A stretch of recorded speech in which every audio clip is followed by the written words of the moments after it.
성탄은 하나님이 전적으로 계획하고 우리에게 행하신 일이며 지난 몇 주간 동안 하나님이 행하심을 통하여서 우리가 은혜를 받았습니다. 어둠을 찢고 우리에게 오신 그 은혜를 묵상했었습니다. 오늘은 그 과정에서 빠질 수 없는 우리 인간, 사람의 역할을 좀 보고자 합니다. 아모스 3장 7절에서도 그런 말씀이 있는데 여호와께서 자기의 비밀을 그 종 선지자들에게 보이지 아니하시고는 결코 행하심이 없느니라. 하나님은 천지 만물을 창조하고 지으셨지만 자기 마음대로 자기 뜻대로 그냥 알아서 혼자 이 만물을 주관하시는 분이 아니십니다. 애초에 그렇게 하실 것이었으면 굳이 인간을 지으셔서 인간에게 생육하고 번성하여 땅을 정복하고 땅을 다스리라, 땅을 잘 관리해라 이렇게 말씀하시지도 않았겠죠. 그래서 우리 기독교의 신앙 고백은 그렇습니다. 천지 만물이 생긴 뒤에 우연히 인간이 만들어진 것이 아니고 하나님은 하나님의 형상대로 지어질 인간을 염두에 두시고 이 천지 만물을 만드셨다. 천지 만물을 만들고 났더니 뭔가 허전한데 이러시면서 나 혼자 이걸 다 관리하려니까 머리 아플 것 같은데 이러시면서 그제서야 인간을 만드신 게 아니라는 겁니다. 애초에 하나님은 당신의 형상을 따라 지어지고 하나님의 자녀가 될 우리를 염두에 두시고 천지 만물을 만드신 후에 우리를 그 안에 두심으로써 창조를 완성하신 것이죠. 이것이 기독교 신앙의 신앙 고백입니다. 때문에 하나님은 처음부터 인간과 우리와 동역하기를 원하셨어요.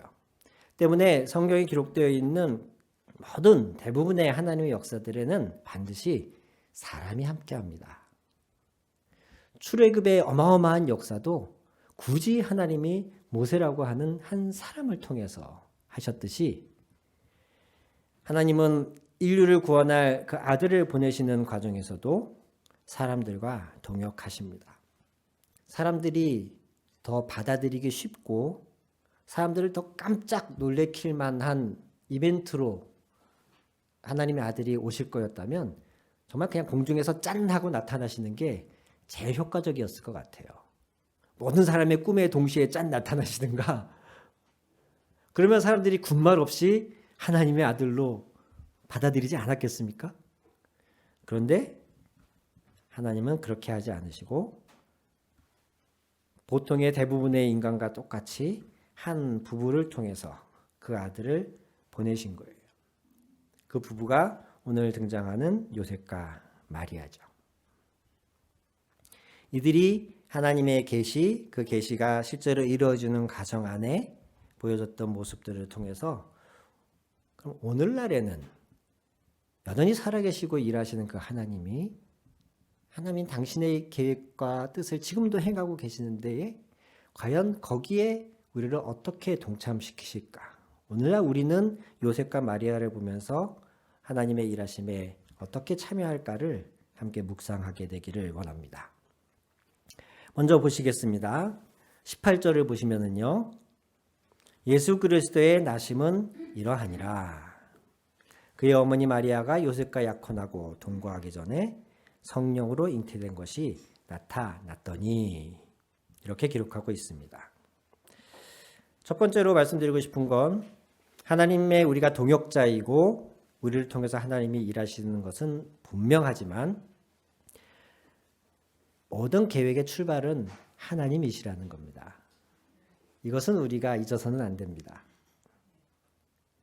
내 안에 어떤 마음이 있어서 그것으로 통해서 어떤 일이 시작되었다 할지라도 그것이 성경의 표현대로 하면 하나님이 우리 안에 그 착한 일을, 그 선한 일을 일으키셔서 그 마음을 주셔서 시작해 하신 것이라는 거죠.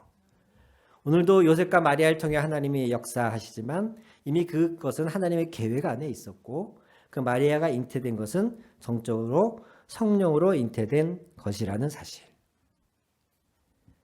저는 개인적으로 중, 고 청년 시절에 열심히 교회 생활을 하면서 제 딴에 신앙적인 열심을 내어서 하나님을 열심히 부지런히 찾았습니다.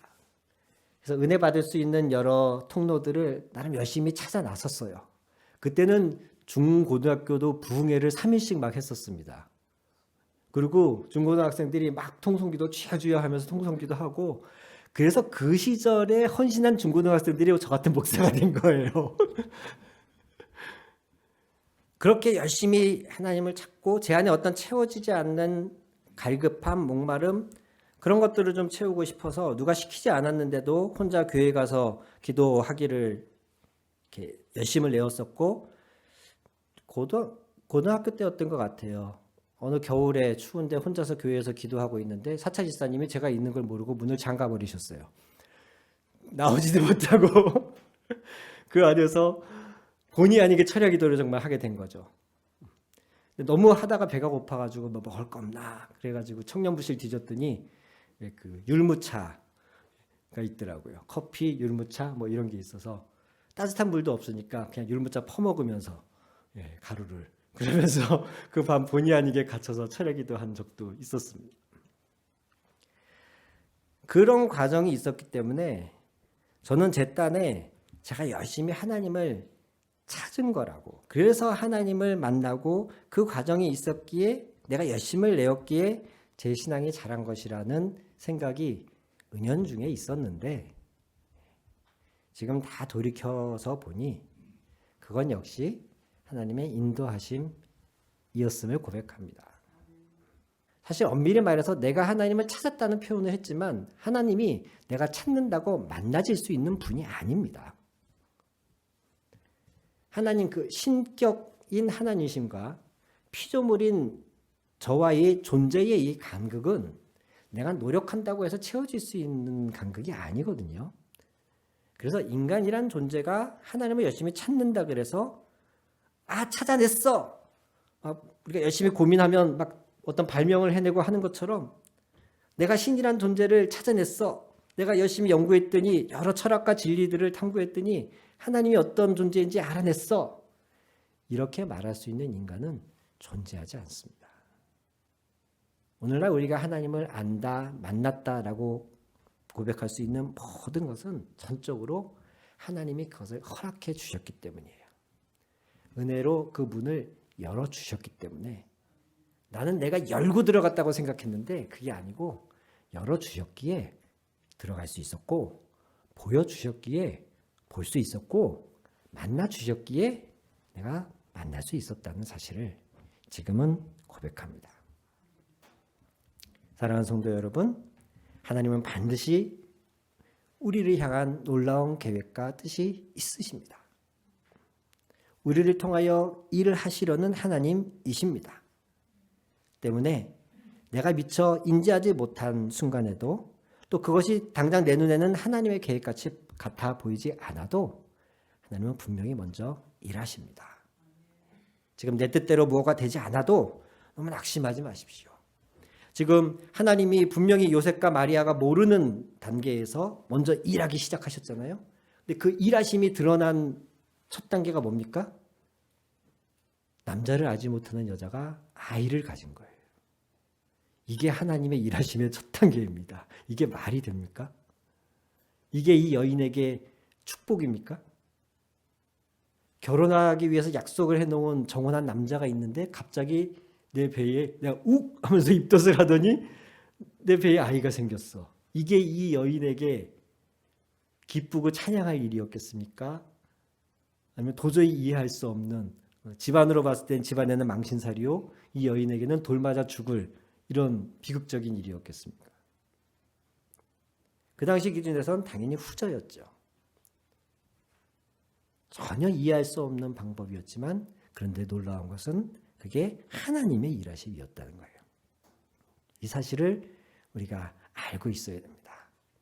그래서 우리 주변에 벌어지는 상황들에 대하여서 이것도 하나님의 일하심일 수 있겠구나.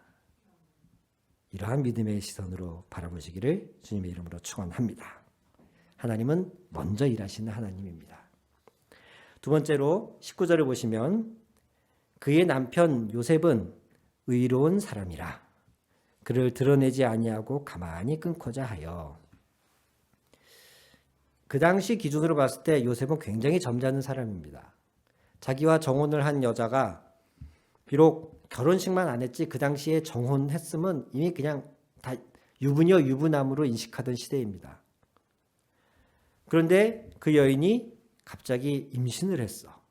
이게 이슬람 기준에서 봤을 때는 충분히 명예살인이 가능한 죄입니다. 그 부인의 아버지든 오빠든 삼촌이든 이런 이유 때문에 이슬람권에서 얼마나 많은 여인들이 테러를 당하고 살해를 당하는지 몰라요. 지금도. 심지어 SNS 같은 곳에 팝스타들 춤 따라해서 영상 올리고 그런 것만으로도 지금 이슬람권에서는 여성들이 아주 끔찍한 테러를 당합니다. 이런 상황에서 요셉은 의롭고 점잖은 사람이어서 그냥 크게 문제 삼지 않고 그저 파혼하는 것으로 가만히 끊는 것으로 이 일을 정리하려고 그래요. 굉장히 젠틀하고 좋은 생각이지 않습니까? 아닌가요? 이걸 문제 삼고 동대반에 끌고 다니면서 이 여자가 나랑 정혼한 여잔데 임신을 했어요. 분명히 그렇게 하는 것보다 요셉은 굉장히 좋은 사람으로 좋은 마음으로 가만히 잘 끝내려고 생각을 했는데 이 좋은 생각이 이 사람의 좋은 생각이 하나님의 뜻이 아닐 수 있다는 겁니다. 우리가 자주 실수하는 것 중에 그거예요. 내 생각에 옳기 때문에 내 생각에 그게 좋은 거기 때문에 남들 뜻도 다 좋아하고 이것이 당연히 하나님의 뜻인 것처럼 생각하는 것. 아닐 수 있다는 겁니다. 요셉이 얼마나 점잖게 이 일을 끝내려고 했어요. 얼마나 좋은 사람이에요. 그런데 하나님이 그거 아니다라고 하잖아요. 성경에는 이런 예가 너무 많습니다. 너무 많아서 그 예를 다 뽑아보기도 어려울 만큼. 우리가 잘 아는 다윗은 자기가 궁전을 딱 지어놓고 그 안에 있다 보니 궁전에서 내려다보니까 저기 밑에 넓은 공터에 하나님의 성막, 이름이 좋아서 그렇지 텐트예요. 자기는 백향목과 대리석으로 지어진 좋은 궁궐에 거하는데 하나님이 성막, 텐트에 거하시는 것이 몹시 마음이 불편해서 다윗이 하나님께도 성전을 드리고자 마음을 먹습니다. 내가 있는 왕궁보다 더 멋있게, 더 아름답게 하나님께도 집을 지어드리자. 이런 마음이었겠죠. 그런데 거기에 대해서 역대상 17장 4절에 나단을 통해서 하나님이 다윗에게 말씀하길 너는 내가 거할 집을 건축하지 말아라. 이렇게 말씀하세요. 다윗의 생각 얼마나 좋은 생각입니까? 심지어 나단 선지자도 처음에 다윗이 그 말을 선지자에게 했을 때 좋습니다. 마음에 있는 대로 다 행하십시오. 이렇게 말하거든요. 그런데 그 선지자가 막상 하나님의 음성을 들어보니 아니다 하시는 거예요. 이렇게 사람의 생각과 하나님의 생각이 다를 수 있어요. 선지자조차도 인간적인 생각으로는 동의가 된 생각이었음에도 불구하고 하나님 마지막 최종 결정권자인 하나님께 올라가니까 하나님이 아니다라고 하신다는 거죠. 모세를 보십시오. 모세는 자신의 지위와 힘으로 이스라엘 동족을 구하려 했습니다. 자기가 40살 될 때까지 왕궁에서 왕자의 신분으로 자랄 수 있었기에 이것은 하나님이 우리 민족을 구하려는 하나님의 어떤 포석이다. 나는 그렇게 생각을 했던 거예요. 충분히 가능성이 있지 않습니까? 많은 히브리 아이들이 태어나자마자 죽임을 당하거나 버려지거나 하는 와중에 자기는 공주의 눈에 띄어서 파라오의 아들처럼 왕궁에서 컸으니 무언가 자기를 향한 하나님의 특별한 계획이 있을 거라는 생각 할 수 있잖아요. 저 같아도 했을 것 같습니다. 그래서 내심 그런 마음을 먹고 있다가 어느 날 기회가 왔을 때 자신의 동족 이스라엘 사람을 괴롭히는 애굽의 관리인을 쳐서 죽이고 그를 묻어버리죠. 그때 모세는 생각했어요. 이제는 우리 이스라엘 동족들이 나를 통해 자기들을 구원하려는 하나님의 계획을 이제는 공감해 주겠지.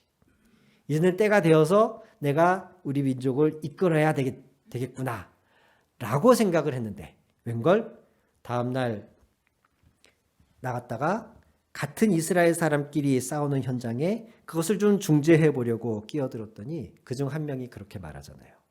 누가 너를 우리의 재판관으로 삼았냐? 너 뭐냐? 네가 뭔데 나서냐? 그런 얘기를 듣자 모세는 주랭랑을 치고 맙니다. 모세가 자라온 배경과 현재의 상황을 놓고 보면 모세의 생각이 저는 충분히 공감이 갑니다. 누구나 할 수 있는 생각이라고 저는 생각이 돼요. 오히려 그런 생각을 해준 모세에게 고마워요.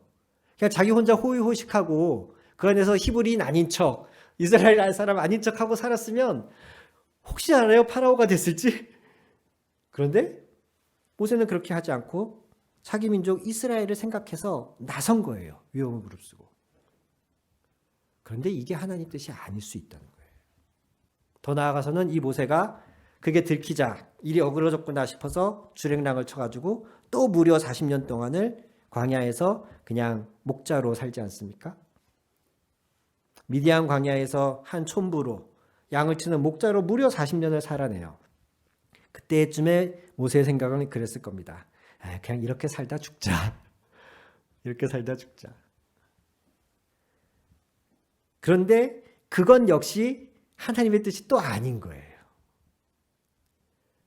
무언가 혈기가 있고 의로움이 있고 조국애가 있어서 나섰을 때에도 그것이 하나님의 뜻이 아니었고 이제는 할 수 있는 거 다 해보고 실패해서 무려 40년 동안을 그냥 있는 듯 없는 듯 존재감 없이 살았기에 내가 더 이상 무엇을 할 수 있겠는가? 이렇게 살다 죽는 거지 뭐 하는 생각을 하고 있을 그 타이밍에도 하나님은 아니다. 이제는 네가 나서야 될 때다. 라고 말씀하시면서 그를 불러내시잖아요. 이처럼 우리가 우리의 정황과 상황을 볼 때에 나름 최선이라고 생각하는 것이 하나님 보시기에 아닐 수 있습니다. 우리는 이 가능성을 항상 열어놓고 있어야 돼요. 그래서 신앙의 경험도 중요하고 성경을 얼마나 많이 아는가도 중요하지만 우리가 성령의 인도를 받아야 한다는 것이 바로 이것 때문에 그렇습니다. 때에 따라 장소에 따라 상황에 따라 하나님은 다양하게 역사하시거든요. 때로는 우리 교회를 찾아오는 어려운 이들을 위해서 우리가 있는 것 없는 것 다 털어서 섬겨야 될 때도 있지만 때로는 하나님이 그렇게 하지 말라고 하실 때도 있다는 거예요. 어려운 사람은 무조건 도와준다? No, 아니에요. 그렇게 도와줬더니 전에도 말씀드린 적이 있습니다만 한 알코올 중독자이신 분은 끝내 제가 도와드린 걸로 계속 술 드시다가 돌아가셨어요. 우리는 하나님의 인도를 받아야지 과거에 하나님이 이렇게 했었다라는 인도를 받는 게 아닙니다. 오늘 요셉의 이 좋은 생각이 놀랍게도 하나님의 뜻이 아니었고 하나님은 뭐라고 말씀하시냐면 20절부터 현몽하여 이르되 다윗의 자손 요셉아 네 아내 마리아 데려오기를 무서워하지 말아라. 여기서 우리가 두 가지를 볼 수 있습니다. 첫째는 요셉이 가만히 끊고서 했던 생각을 내려놓고 그 아내를 데려와라 이렇게 말씀하시고 요셉의 생각과는 전혀 다른 방향으로 말씀하시죠. 그리고 두 번째로 그런데 그렇게 하려 할 때에 요셉이 겪을 마음의 두려움, 어려움을 하나님이 아셔요. 그것이 두려운 일이라는 거, 동네 창피한 일이라는 거, 자신들의 명예를 깎아먹는 일이라는 거, 얼마나 동네 사람들이 우리를 손가락질할까? 그런 두려움이 밀려올 만한 일이라는 걸 하나님이 아셔요. 그래서 마리아를 데려와라. 그게 네가 무섭고 하기 힘든 일인 줄 안다.